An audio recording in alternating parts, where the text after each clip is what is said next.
നമസ്കാരം, പ്രവാസി മലയാളിയിലേക്ക് സ്വാഗതം. കോവിഡ്-19 ലോകത്തെ ഒട്ടുമിക്ക രാജ്യങ്ങളെയും സാമ്പത്തിക സ്ഥിതിയും സാമൂഹിക അന്തരീക്ഷത്തെയും തകിടം മറിച്ചിരിക്കുകയാണ്. ഇതിൽ ഏറ്റവും കൂടുതൽ ബുദ്ധിമുട്ട് അനുഭവിക്കുന്നത് പ്രവാസി സഹോദരങ്ങളാണ്.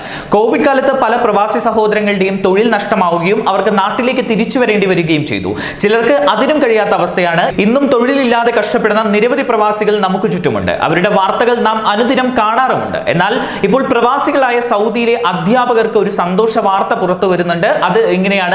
സ്വകാര്യ സ്കൂളുകളിൽ സേവനമനുഷ്ഠിക്കുന്ന വിദേശ അധ്യാപകർക്ക് സൗദിയിലേക്ക് മടങ്ങാൻ അനുമതി നൽകിയിരിക്കുന്നു എന്നതാണ്. അത് പ്രത്യേക സാഹചര്യങ്ങളും കേസുകളും പരിഗണിച്ച് സൗദിയിൽ നിന്ന് പുറത്തേക്കും വിദേശങ്ങളിൽ നിന്ന് സൗദിയിലേക്കും മടങ്ങാൻ അനുമതി നൽകുന്ന എക്സ്പെൻഷൻസ് കമ്മിറ്റിയാണ് സ്വകാര്യ സ്കൂൾ അധ്യാപകർക്ക് രാജ്യത്തേക്ക് മടങ്ങാൻ അനുമതി നൽകിയത്. എന്നാൽ സൗദിയിലേക്ക് മടങ്ങുന്ന അധ്യാപകർ കോവിഡ് നെഗറ്റീവ് സർട്ടിഫിക്കറ്റ് ഹാജരാക്കണം. യാത്രയുടെ 48 മണിക്കൂറിനുള്ളിലാണ് PCR പരിശോധന നടത്തേണ്ടത്. കൂടാതെ ഇവർ ഹെൽത്ത് ക്വാറന്റൈനിലും പാലിക്കണം എന്നതാണ് നിർദ്ദേശങ്ങൾ. പുതിയ അധ്യയന വർഷത്തിനുള്ള ഒരുക്കങ്ങളുടെ ഭാഗമായി സ്വകാര്യ ഇന്റർനാഷണൽ സ്കൂളുകളിൽ ജോലി ചെയ്യുന്ന വിദേശ അധ്യാപകരുടെ മടക്കയാത്രയുമായി ബന്ധപ്പെട്ട് ആരോഗ്യമന്ത്രിക്ക് വിദ്യാഭ്യാസ മന്ത്രി സന്ദേശം അയച്ചിരുന്നു. ഇതേ തുടർന്നാണ് ഇപ്പോൾ അനുമതി നൽകിയിരിക്കുന്നത്. സൗദിയിലേക്കുള്ള മടക്കയാത്ര നടപടികൾ പൂർത്തിയാക്കുന്നതിന് വിദേശങ്ങളിലെ സൗദി കോൺസുലേറ്റുകളെ സമീപിക്കാൻ ജീവനക്കാരോട് ആവശ്യപ്പെടണമെന്നാണ് നിർദ്ദേശം. റിയാദിലെ സ്വകാര്യ ഇന്റർനാഷണൽ സ്കൂൾ ഉടമകളുമായി ആശയവിനിമയം നടത്തി ഇക്കാര്യം അറിയിക്കാൻ റിയാദ് വിദ്യാഭ്യാസ വകുപ്പിന് കീഴിലെ സ്വകാര്യ വിദ്യാഭ്യാസ ഓഫീസിനെ ചുമതലപ്പെടുത്തിയിട്ടുണ്ട്.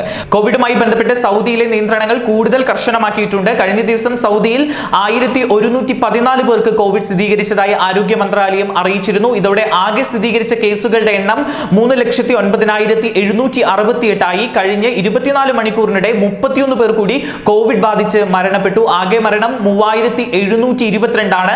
സൗദിയിൽ നിലവിൽ നിരവധി പേർ ചികിത്സയിൽ കഴിയുന്നുണ്ട്. 1639 പേർ തീവ്ര പരിചരണ വിഭാഗത്തിലാണ്. അതേസമയം രാജ്യത്ത് കഴിഞ്ഞ ദിവസം 1044 പേർ രോഗമുക്തി നേടി എന്ന വാർത്തയും പുറത്തു വരുന്നു. ഇതോടെ ആകെ രോഗമുക്തി നേടിയവരുടെ എണ്ണം 2,83,932 ആയി. വളരെ കരുതലോടെയുള്ള പ്രവർത്തനമാണ് നിലവിൽ സൗദിയിൽ നടക്കുന്നത്. കോവിഡുമായി ബന്ധപ്പെട്ട് നിരവധി വാർത്തകളാണ് ഓരോ ദിവസവും പുറത്തു വരുന്നത്. കോവിഡ് രൂക്ഷമായ സാഹചര്യത്തിൽ നിരവധി പ്രവാസികൾ നാട്ടിലേക്ക് മടങ്ങിയിരുന്നു. എന്നാൽ കോവിഡ് നിയന്ത്രണങ്ങൾ പാലിച്ച് പഴയ സ്ഥിതിയിലേക്ക് മടങ്ങാനുള്ള തയ്യാറെടുപ്പിലാണ് ഇപ്പോൾ പ്രവാസി ലോകം.